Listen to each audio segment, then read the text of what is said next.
Hi friends, welcome back to Kavitha Samayal. இன்னைக்கு நம்ம ரொம்ப டேஸ்டியான மைசூர் மசால் தோசை பார்க்க போறோங்க. ரொம்ப சிம்பிள் அண்ட் ஈஸி, பேச்சுலர்ஸ் கூட அப்படியே சூப்பரா செஞ்சிடலாம். இந்த ரெசிபி எப்படி செய்யறதுன்னு பார்க்கலாம் வாங்க. அதுக்கு முன்னாடி இன்னும் நீங்க நம்ம சேனலை சப்ஸ்கிரைப் பண்ணலன்னா ப்ளீஸ் சப்ஸ்கிரைப் பண்ணிக்கோங்க. பக்கத்திலே இருக்க நோட்டிஃபிகேஷன் பெல்ல ஆல்ங்கிற ஆப்ஷன் இருக்கும், அதையும் ப்ரெஸ் பண்ணிக்கோங்க. அப்பதான் நான் அப்லோட் பண்ற வீடியோஸ் எல்லாம் உங்களுக்கு உடனே நோட்டிஃபிகேஷன்ல வரும். ஒரு பேன்ல 2 டேபிள் ஸ்பூன் நல்லெண்ணெய் சேர்த்திருக்கேன். ஒரு 5 பல்லு பூண்டு, ஒரே ஒரு பெரிய வெங்காயம் சேர்த்திருக்கேன். நீங்கள் சின்ன வெங்காயம் சேர்த்துறதா இருந்தால் ஒரு 10 சின்ன வெங்காயம் சேர்த்திக்கோங்க. இது நல்லா வதங்கட்டும். இது நல்லா வதங்கிருச்சு. இப்போ 2 வரமிளகாய், 2 பச்சை மிளகாய் சேர்த்திருக்கேன். பச்சை மிளகாயும் வரமிளகாயும் சேர்த்துனீங்கன்னா இந்த சட்னி ரொம்ப டேஸ்ட்டாக இருக்கும். 8லேருந்து 10 நாட்டு தக்காளி சேர்த்திருக்கேன். உங்ககிட்ட பெரிய தக்காளி இருந்துச்சுன்னா ஒரு 4-5 போதும். இது ரொம்ப சின்ன தக்காளி, அதனால நான் 10 தக்காளி சேர்த்திருக்கேன். ஒரு கை கருவேப்பிலை, ஒரு கை கொத்தமல்லி தழை சேர்த்திருக்கேன். நல்லா வதங்கட்டுங்க. இது நல்லா சுருள வதங்கணும். அப்போ தான் இந்த சட்னி ரொம்ப டேஸ்ட்டாக இருக்கும். ஒரு டீஸ்பூன் உப்பு சேர்த்திருக்கேன். இது முருங்கை இலையை வச்சு நம்ம வீட்டிலே ப்ரிப்பேர் பண்ணுற சால்ட்டு. இந்த உப்பு ரெசிபி உங்களுக்கு வேணும்னா சொல்லுங்கள், நான் உங்களுக்கு போஸ்ட் பண்ணுறேன். ரொம்ப சிம்பிள் தான். உப்பு சேர்த்தி நல்லா வதக்கியாச்சு. உப்பும் ஒரு துண்டு புளியும் சேர்த்திருக்கேன். நீங்கள் ஆப்பிள் தக்காளி சேர்த்துறது, அதாவது பெங்களூர் தக்காளி சேர்த்துற மாதிரி இருந்ததுன்னா புளி சேர்த்திக்கோங்க. இது நாட்டு தக்காளிங்கிறனால நான் உங்களுக்கு காட்டியிருக்கேன், பட் நான் சேர்த்தி அரைக்கல கூட. நல்லா அரைச்சி எடுத்துக்கலாம். அரைச்சதுக்கப்புறம் ஒரு 2-3 டேபிள் ஸ்பூன் நல்லெண்ணெயில் கடுகும் கருவேப்பிலையும் சேர்த்தி தாளித்து எடுத்துக்கலாம். இந்த ரெசிபிக்கு, இந்த மைசூர் மசால் தோசைக்கு நம்ம தாளிக்கலைனாலும் பரவாயில்லைங்க, டேஸ்ட்டாக தான் இருக்கும். நான் ஒரு 1/2 கிலோ உருளைக்கிழங்க வேக வச்சு எடுத்திருக்கேன்.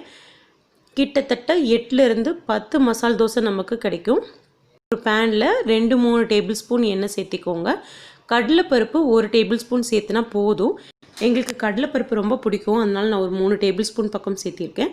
1 டீஸ்பூன் கடுகு சேர்த்தி நல்லா வதக்கிக்கலாம். ஒரு 6லேருந்து 7 பூண்டை நீல வாக்கில் கட் பண்ணி போட்டிருக்கேன். முழுசாக சேர்த்தணுன்னா நீங்கள் முழுசாக கூட சேர்த்திக்கலாம். பச்சை மிளகாய் உங்களுக்கு எவ்வளோ காரம் வேணுமோ அவ்வளோ சேர்த்திக்கோங்க. நம்ம கார சட்னியும் சேர்த்த போகிறனால கொஞ்சம் காரம் பார்த்து சேர்த்திக்கோங்க. நான் ஒரு 3 பச்சை மிளகாயை பொடியாக நறுக்கி சேர்த்திருக்கேன். அப்புறம் 2 பெரிய வெங்காயத்தையும் பொடியாக நறுக்கி சேர்த்திருக்கேன். இது கூடவே கொஞ்சம் உப்பு சேர்த்திக்கலாம். அப்புறம் மஞ்சத்தூள் சேர்த்தி நல்லா வதக்கிக்கலாங்க. உங்களுக்கு சோம்பு பிடிக்கும் அப்படின்னா நீங்கள் தாளிக்கும் போதே முழு சோம்பாக சேர்த்தி நீங்கள் தாளிச்சிக்கலாம்.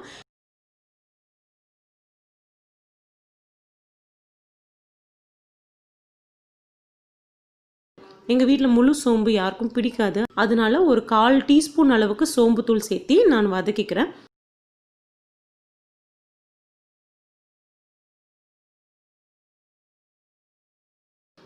இப்போ வேக வச்ச உருளைக்கிழங்க நம்ம தோல் உரிச்சாச்சு, அதையும் இதில் சேர்த்தி நல்லா வதக்கி எடுத்துக்கலாங்க. இப்படி நல்லா சுருண்டு வதங்கியிருக்கு இல்லைங்களா, கொஞ்சம் கூட தண்ணி சேர்த்திடாதீங்க. நல்லா சுருண்டு இந்த மாதிரி வதக்கி எடுத்து வச்சுக்கோங்க. தோசை ஊற்றிடலாம். கல் ஒரு மிதமான சூடில் இருக்கும்போதே நம்ம தோசை ஊற்றி எடுத்துக்கலாம். இப்போ எண்ணெய் சேர்த்திருக்கேன். உங்களுக்கு பட்டரோ இல்லைன்னா நெய்யோ சேர்த்தி நீங்கள் சுட்டிங்கன்னா ரொம்ப டேஸ்ட்டாக இருக்கும். தோசை சுட்ட உடனே மூடி வச்சுடுங்க. ஒரு 2 நிமிஷம் கழித்து நம்ம அரைச்சி வச்ச கார சட்னியை தடவி விட்டுடலாம்.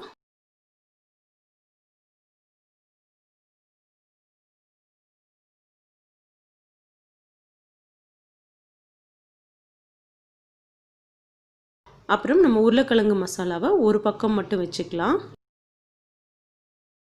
இப்படி ஃபோல்ட் பண்ணி சர்வ் பண்ணுங்கள். இந்த ரெசிபி உங்களுக்கு பிடிச்சிருக்கும்னு நினைக்கிறேன். மசால் தோசை பிடிச்சவங்க ஃப்ரெண்ட்ஸ் அண்ட் ஃபேமிலிஸ்க்கு ஷேர் பண்ணுங்கள். தேங்க்யூ.